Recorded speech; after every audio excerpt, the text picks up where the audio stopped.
this is your third experiment in RF design, that is characterization of a high pass filter. So you can see here, this is a high pass filter circuit. Capacitors are C1, C2, C3, and inductors which are connected in a shunt are L1, L2. So this is a high pass filter circuit. Now we have to observe the characteristics of a high pass filter. So for that we have connected the output of a tracking generator to the input of this circuit, and the output of a circuit is connected to the spectrum analyzer. Now we have to observe the characteristics of the high pass filter on the spectrum analyzer. For that we need to turn on the spectrum analyzer first.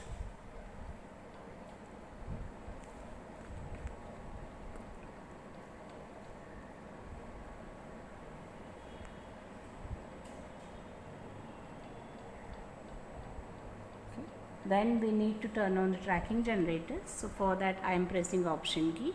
So this will give me first option TG. So I will operate this option with the help of a function key F1. I want to turn it on, so I will press this F1 again. So this is turn on. Now I want to observe the response at one specific frequency, that as this circuit is designed at a 500 megahertz, I want to see the frequency response from 0 to 1 gigahertz. So I will press the frequency, then start frequency is 0, and stop frequency I want to set it at 1 gigahertz. So I will press this third F3, then 1 gigahertz. So now you can see the response is plotted from 0 to 1 gigahertz. Now we will analyze this characteristics, that we have to find out the minimum attenuation point and minus 3 dB point. So for that, for this measurement I will set a marker. So there are total 5 markers, 1, 2, 3, 4, 5. I want to turn on this marker number 1, so 1 is underlined. I will press F2 to turn it on. So marker is turned on. Now you can see the number 1 on the screen. So this is current marker position.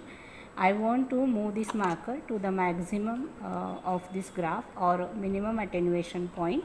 So I will rotate this marker, or I will change this marker to maximum of the graph or minimum attenuation point. So I can observe the minimum attenuation point on this graph is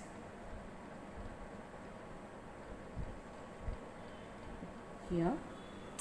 You can see here is a minimum attenuation point, and it is at 428 megahertz. Sorry, it's 478 megahertz, and it is at minus, attenuation is minus 3.0 dBm. Now this is your minimum attenuation position. Now we have to move 3 dB down. 3 dB down means we have to move at minus 6 dBm. So now I will change the attenuation and marker position to 6.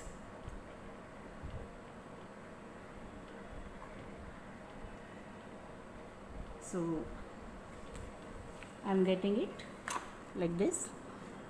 See, that is attenuation is minus 6.1 dBm. That means it is approximately equal to 6 dBm, and I am getting it at a frequency of 388 megahertz. So likewise we have to take the readings with the help of a marker, various frequency points and the attenuation point reading with the help of a marker. So on this line we have to take 4 to 5 readings. Then on this slope we have to take 4 to 5 readings, and we have to take 4 to 5 readings on this line. So these readings will be provided to you in the practicals. Thank you.